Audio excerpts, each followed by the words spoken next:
Ke-242. Keesokan malamnya. Sayang, makan malamnya udah siap. Aku tunggu di bawah ya. Larissa muncul dari balik pintu dan memberitahu. Ya, aku segera turun. Sahutku. Larissa kemudian menutup pintu.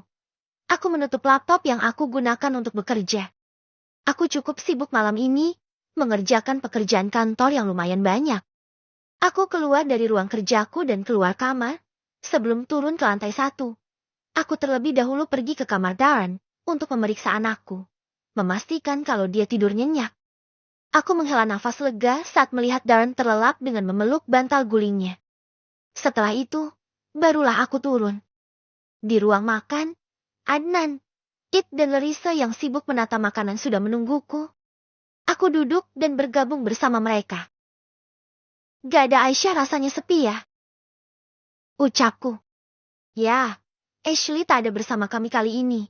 Dia pergi tadi pagi, meninggalkan suaminya bersama kami. Ashley terpaksa harus pulang ke London sementara, karena Paman Wilson kabarnya sakit keras. Iya, gak ada dia, rumah jadi sepi. Biasanya dia yang paling cerewet dan paling antusias dalam hal apapun. Jawab Adnan. Apa dia sudah kasih kamu kabar kalau dia sudah sampai? Tanyaku. Belum, mungkin masih dalam perjalanan. Kamu gak merasa sedih karena gak bisa ikut ke London? Padahal, saya udah kasih izin loh ke Aisyah supaya kamu bisa ikut ke sana. Tapi dia yang ngotot gak mau kamu ikut. Katanya gak mau kamu meninggalkan pekerjaan di kantor. Sedih sih, bos. Tapi, ya sudahlah, gak apa-apa. Yang penting ayah cepat sehat dan Aisyah bisa cepat pulang. Iya, amin. Kami berempat makan bersama, sambil berbincang-bincang soal pekerjaan di kantor yang akhir-akhir ini lumayan menyibukkan mereka. Larissa yang tidak tahu menahu tentang pekerjaan kantoran, hanya menyimak obrolan kami sambil makan. Dia memilih untuk tak ikut bicara daripada dikira sok tahu.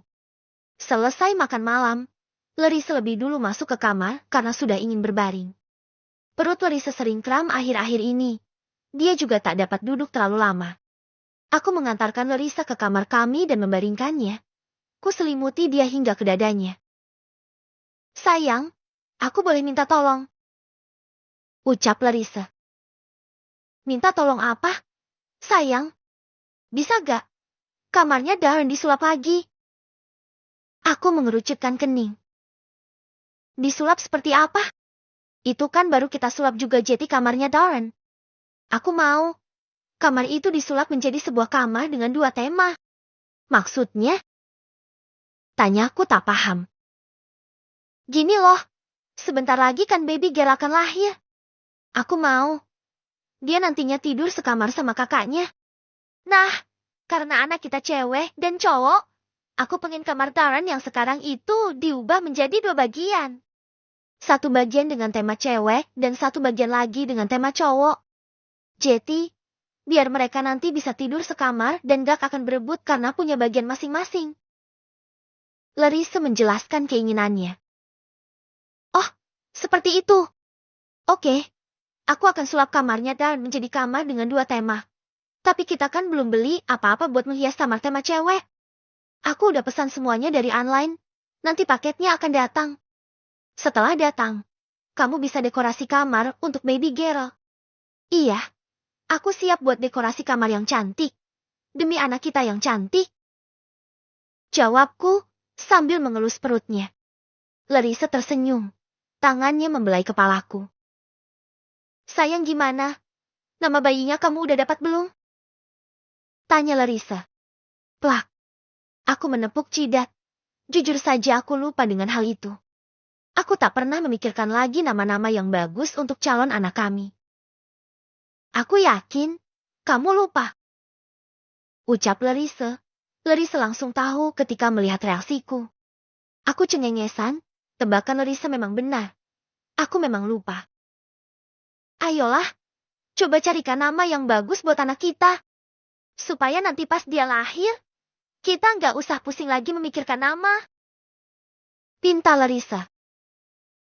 Kenapa nggak kamu aja yang cari nama sendiri? Bahasanya, Seorang pria tanpa kalau sengaja buat melihat anak pacarnya perempuan begitu ibunya dekat lebih dengan tahu seorang dan pria tua. akan lebih cocok dengan Bahkan nama mereka yang dia naik ke mobil berikan. mewah bersama. Aku udah coba cari, tapi aku belum menemukan nama yang cocok. Makanya aku tanya kamu. Tapi kalau memang kamu sibuk banget nggak apa-apa, biar nanti aku yang cari juga. Tadinya, aku tuh pengen anak-anak kita punya nama yang diberikan oleh ayahnya. Ya udah, nanti aku coba cari lagi. Kita sama-sama cari aja, supaya bisa menemukan nama terbaik yang cocok. Larissa mengangguk, aku mengakhiri obrolanku. Ku kecup keningnya dan aku pergi keluar dari kamar. Karena Id dan Adnan masih berada di ruang tengah sedang berbincang, maka aku memutuskan untuk tidak tidur. Terlebih mataku juga belum mengantuk, sehingga aku akan bergabung bersama mereka sambil menunggu mataku ini mengantuk dan aku bisa tidur. Aku duduk bersama Id. Dia sedang asyik mengobrol bersama Adnan sembari menghisap rokok. Aku kira, kau sudah berhenti merokok, Id. Ucapku. Awalnya, aku memang sudah berhenti merokok. Tapi, sejak Michelle tak ada aku justru merasa tak tenang jika tanpa rokok. Rokok, bagiku bisa sedikit menghilangkan perasaan kalut dalam diriku. Sehingga aku ingin terus mengisapnya. Jawab Id, kepulan asap keluar dari mulutnya. Aku dan Adnan yang bukan perokok, sebenarnya agak terganggu dengan apa yang Id lakukan. Tapi, kami juga tak dapat protes, dikarenakan hanya itu yang bisa membuat Id tenang dikala dirinya ingat akan Michelle. Ah iya, aku ingin menanyakan sesuatu padamu, Jason. Ujar Id, mematikan rokoknya. Menanyakan apa? Tanyaku. Kau adalah bos di perusahaanmu. Jadi kau pasti tahu siapa saja orang yang bekerja di kantormu itu. Kau pikir, aku punya waktu untuk menghafal nama dan siapa mereka? Aku hanya mengenal segelintir orang saja, tak semuanya.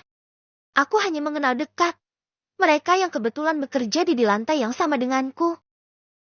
Memangnya, aku ini manusia dengan kemampuan mengingat yang kuat.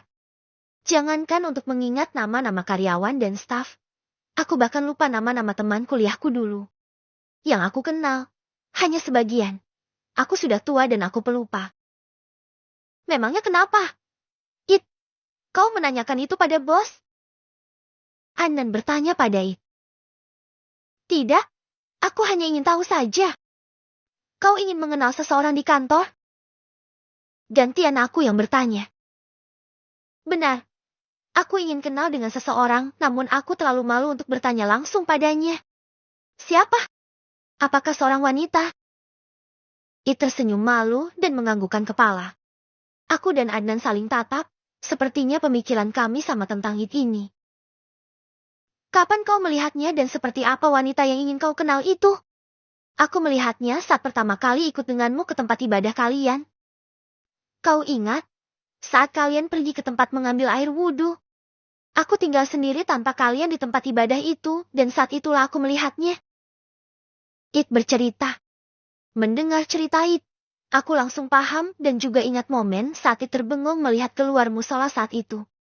Kami tahu sekarang. Ternyata saat itu Id melihat sosok perempuan yang menarik perhatiannya. Aku dan dia secara tak sengaja bertemu di dalam sana. Saat itu, aku dan dia bertabrakan hingga membuat dia yang tubuhnya lebih kecil terjatuh. Aku kaget dan aku berusaha menariknya untuk bangun. Tapi dia menolak bantuanku dengan mengatakan kalau dia tidak mau bersentuhan denganku. Dia mengatakan bahwa dia dan aku bukan. Apa namanya ya? Aku lupa kalimat yang dia ucapkan saat itu. Id agak mogok dalam bercerita karena lupa kalimat yang diucapkan si wanita. Kalimat apa maksudnya? Tanyaku. Kalimat apa ya? Aku lupa. Agak sulit aku ucapkan. Itu seperti bahasa Arab atau semacamnya. Id mencoba mengingat.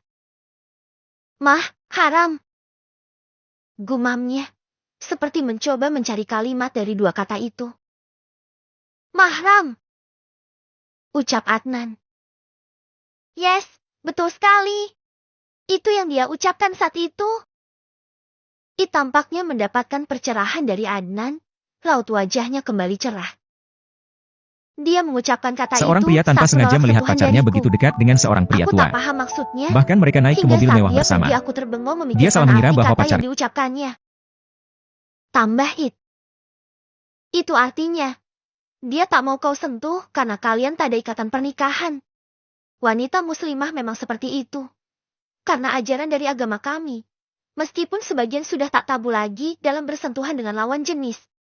Tapi, masih banyak yang menghindari bersentuhan dengan lawan jenis di zaman sekarang. Adnan menjelaskan. Begitukah? Itu artinya, aku hanya bisa menyentuhnya jika dia dan aku menikah. Ya, begitulah. Aku tak munafik. Aku sendiri sering bersentuhan dengan lawan jenis, namun dalam hal-hal tertentu. Adnan mengakuinya tanpa ragu. Kau ingat Raihan? Adik angkat dari bos Jason? Tanya Adnan.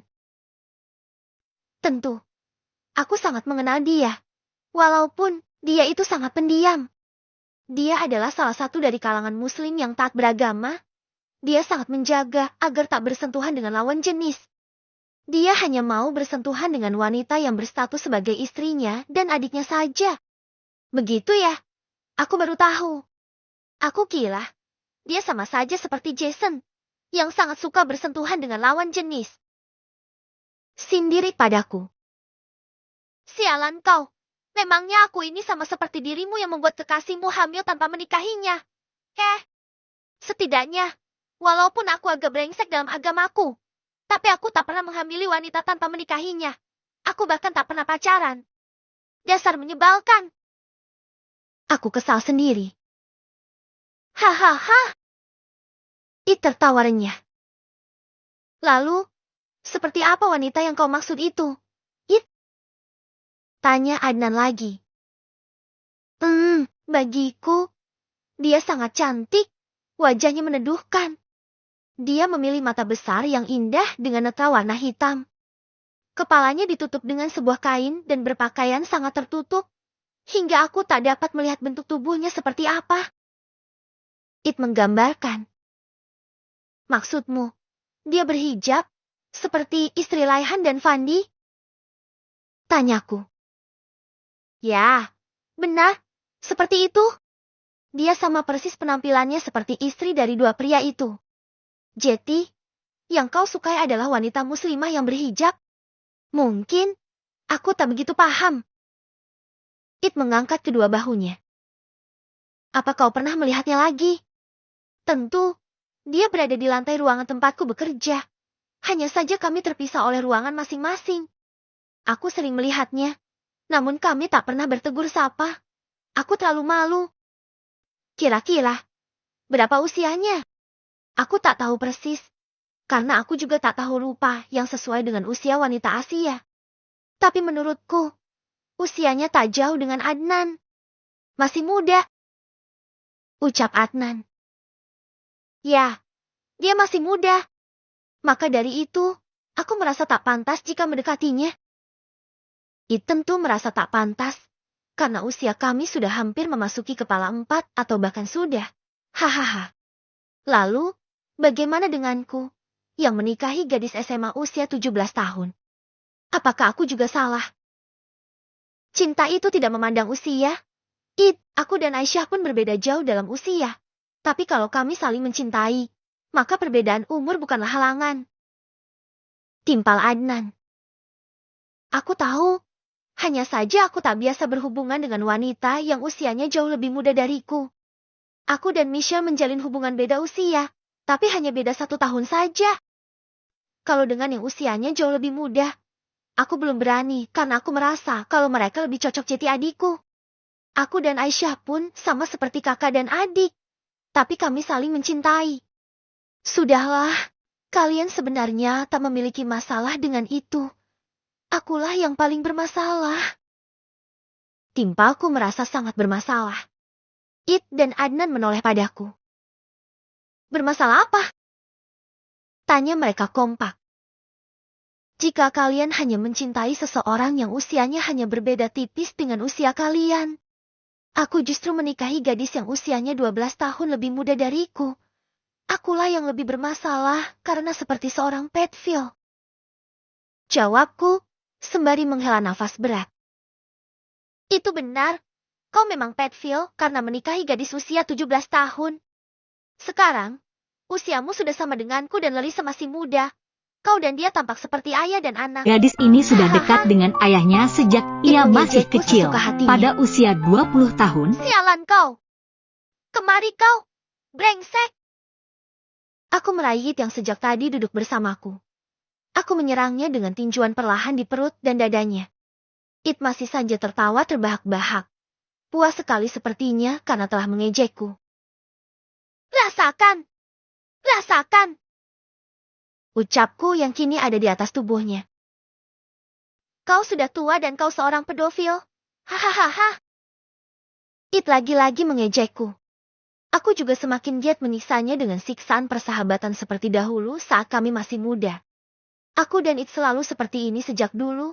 Kami akan saling memukul dan tertawa bersama di waktu yang bersamaan.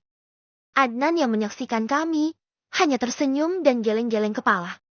Mungkin, dia geli melihat tingkah kami yang seperti anak kecil ini. Malam semakin beranjak. Aku dan dua pria tadi berbaring bersama di sofa. Kami saling bertukar cerita, bercanda dan juga saling mengejek satu sama lain. Tentu saja, saling ejek hanya berlaku untuk aku dan It, karena Adnan tak pernah mau ikut-ikutan dalam hal yang satu itu. Dia masih menjaga adabnya denganku sebagai atasan dan bodyguard. Dia tak pernah berani walaupun itu hanya sebuah candaan semata. Aku sendiri tak pernah mempermasalahkan jika Adnan mau bercanda denganku seperti aku dan It. Namun dia memang orang yang mempunyai prinsip dan juga dapat membedakan antara sahabat yang bisa diajak lelucon atau seorang bos yang menganggapnya sahabat. Aku salut padanya. Dia tak lupa diri walaupun dia sudah jadi bagian dari hidupku. Nampaknya, malam ini kami akan tidur bersama di luar. Kami merasa ikatan persaudaraan dan juga persahabatan di antara kami semakin erat. Sehingga aku enggan melewatkan momen bersama mereka.